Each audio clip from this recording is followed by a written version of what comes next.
Hi, Workplace Math 10 students. Today we're going to be talking about the sine function and how we can use that function to find missing side lengths or even missing angles within a right triangle.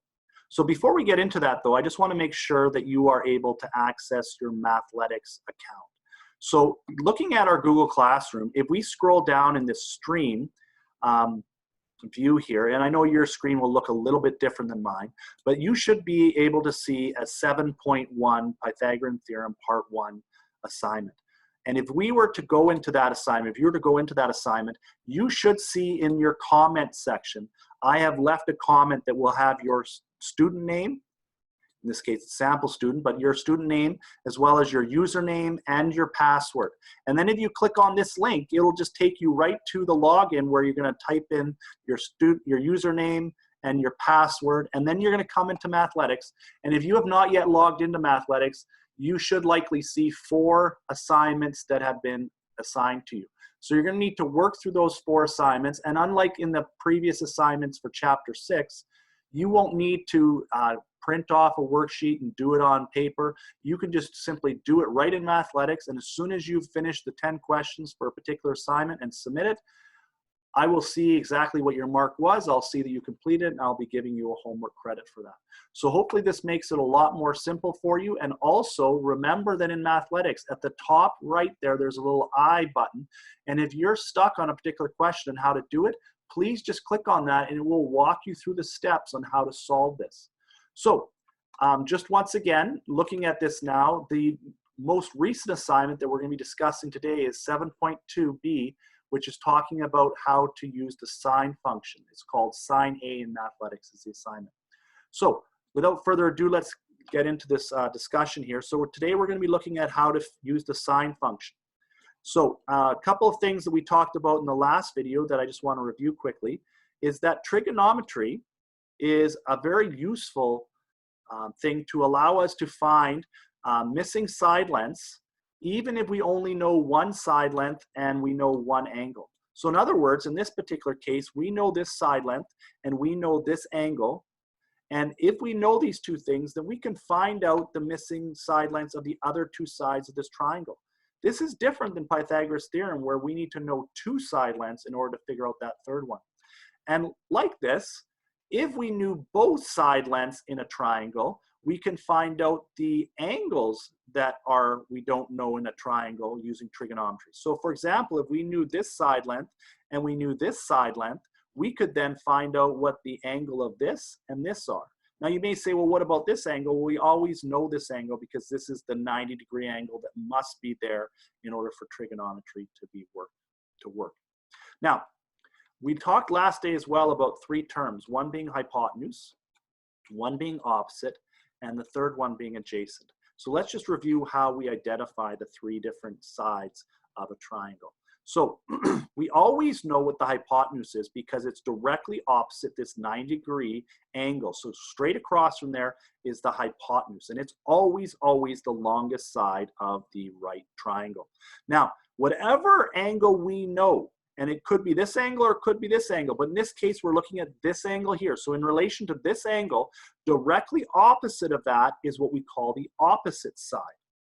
And then if we know the hypotenuse and we know the opposite, then the only other side that we need to know is this side here, and that's always called the adjacent. So hopefully that makes sense to you. Now, if you recall last day as well, we talked about the fact that there are 3 specific functions. And these functions are the sine function, the cosine function, and the tangent function. And basically, the way that we can remember how these work is with this simple acronym called SA, CA, TOA. Now, the S in SA means sine function, and it just helps us to remind us that it's basically sine is the opposite side length divided by the hypotenuse side length. Likewise, cosine is the adjacent side length divided by the hypotenuse side length. And lastly, we have the tangent function, which is the opposite side length divided by the adjacent side length. Now, looking at the Mathletics assignment you have for today, I just want to apply these concepts and see how we would solve this. So looking at this question here, what we see is we want to know what this angle is. This is what our question is. This is what we want to know. And so we do not know this angle, and there are two things that we already know. We know two side lengths. So if we know two side lengths, we can use trigonometry to find out this angle, and really we could find out this angle as well, but that's discussion for further things here. So looking at this though, in relation to this angle, if we go directly opposite this angle, this one is the opposite of that angle, is 1. And likewise, when we have the 90-degree here, when we go directly opposite that, that is the hypotenuse, and therefore the hypotenuse is 7. So when we look at this then, we hopefully remember that sine is the opposite side length over the hypotenuse side length, and therefore, if we substitute in what we know, which is the opposite side length is 1, and the hypotenuse side length is 7, we just plug that in here. Now, in order to get sine away from the angle theta here, what we need to do is we need to do the opposite of sine. And the opposite of sine is the inverse of sine. And that's this little symbol here. It's sine and then to the -1 power. So basically it's sine, the inverse of sine times 1/7 is going to tell us what the angle is that we are missing here. Now, how do we use the calculator to solve this? Well, let's take a look at this. Before I do anything else, I'm just going to erase out my markings here. But basically, let's take a look at how we can use the computer calculator to figure this out. So on the computer calculator, I'm just going to stop share screen here and just go to my calculator here. So you probably have a computer calculator that looks something similar to this. I'm just going to work you through this one here.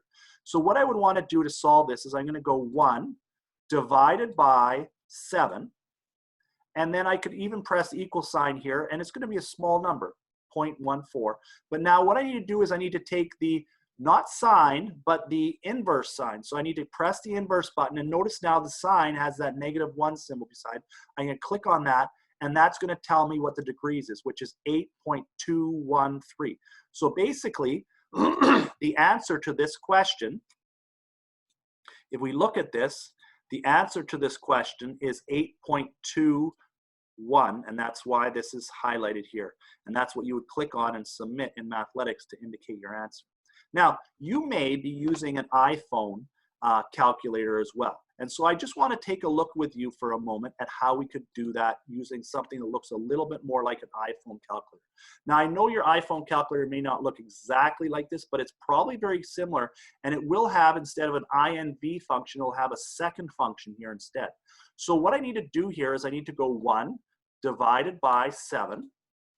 And so I'm going to get this number here again, and then I'm going to click on the second function here, and notice now the sign is the sine to the power of -1, that inverse sign. If I click on that, I'm going to get that same number, 8.21, that I had before.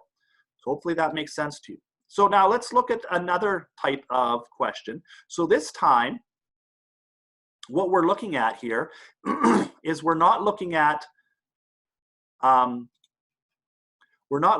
trying to find the angle, but we're trying to find a missing side, that side E here. So we're trying to find an unknown side length. And that's this side length here. And once again, if we're looking at this side length in relation to this angle we know is the opposite. So we're trying to find this opposite side length over here. And what we do know is we know the hypotenuse side length already. So what we know is we know one side, the hypotenuse, which is 8, and we know the angle that relates to the opposite side length, which is 44. So we set up this equation a little bit differently now. Once again, the equation is sine of whatever angle is equal to opposite side length over hypotenuse side length. But now what we're doing is we're substituting in the actual angle we know, and we're substituting in the side length we know, and then what we need to solve for is E, or in this case, the opposite side. So the way that we need to solve this, in this case, is we need to try and get E by itself. So if we bring E over here, and we, in turn, basically bring sine over here, then what we're going to have is we're going to have 8 times sine 44 that we're going to need to use in our calculator to figure this out. So I'm going to walk you through this with the calculator now as well, but I'm just going to erase these markings off first just to clean everything up a little bit. And then I'm going to go to the calculator on the computer first and show you how to do that. So if I go to my computer calculator here and take a look at how we would do this, what we're going to need to do here is we're going to need to go sine of 44. So basically to figure this out, we're going to go 44, and then we're not doing the inverse this time, we're simply using the sine button. So we're going to press sine, and this is going to give us a number that is less than 1, 0.69465 and so forth. And then we're going to multiply this by 8. And so what we end up with for an answer is 5.57, or in other words 5.5, or basically 5.56 if we round up. Now, this makes sense. I'm just going to stop share here and go back in here so you can see this. But this makes absolute sense that this answer, 5.57, or in other words, 5.56, this makes sense because the hypotenuse has to be the longest side of the triangle. And so this opposite side has to be something less than 8. So basically what we need to work on with this is we need to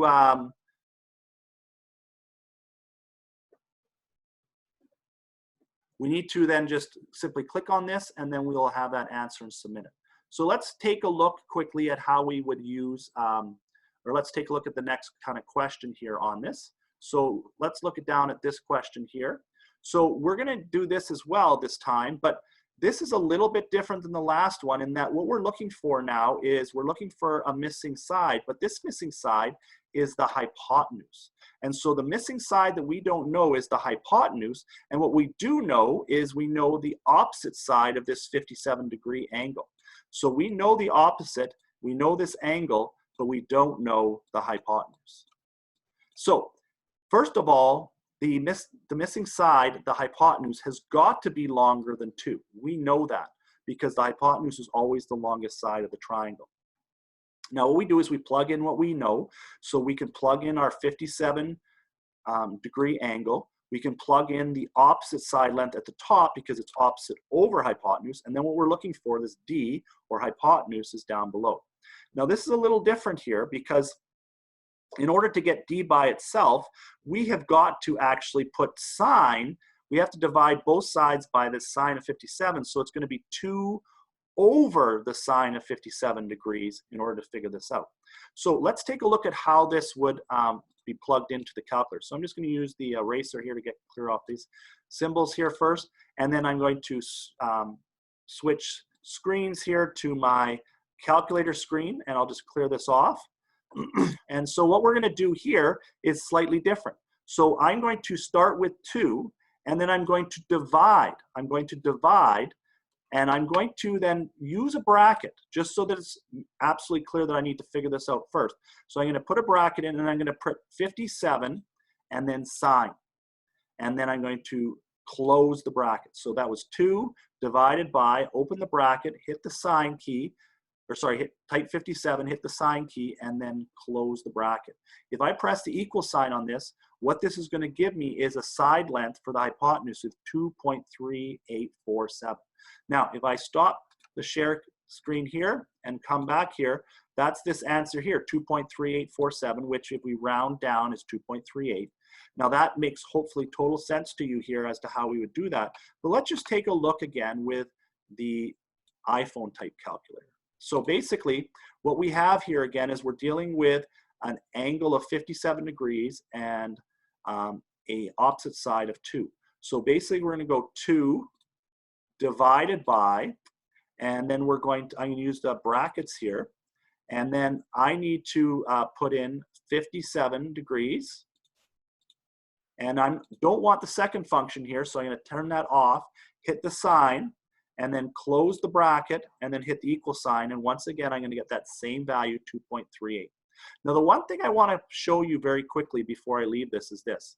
Notice that it says degrees up here, and if I click on this rad button here, this will flip and flop, so it says degrees down here and rad up here.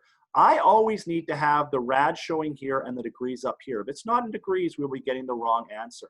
So even if I put the numbers in wrong or in right, but used with the rad instead of the degrees, I'm going to get the wrong answer. So if I went 2 divided by, and then went bracket, and then went 57, and then used the sine function, I'm going to get a different number. That's going to be the wrong number because I have rads up here. So I have to, once again, make sure that it's degrees up here that I have, and then I can go 2 divided by, open the bracket, type the angle, which is 57, make sure that the second function is off, so I have sine here, and then close the bracket, and then hit equals, and now I'll have that value.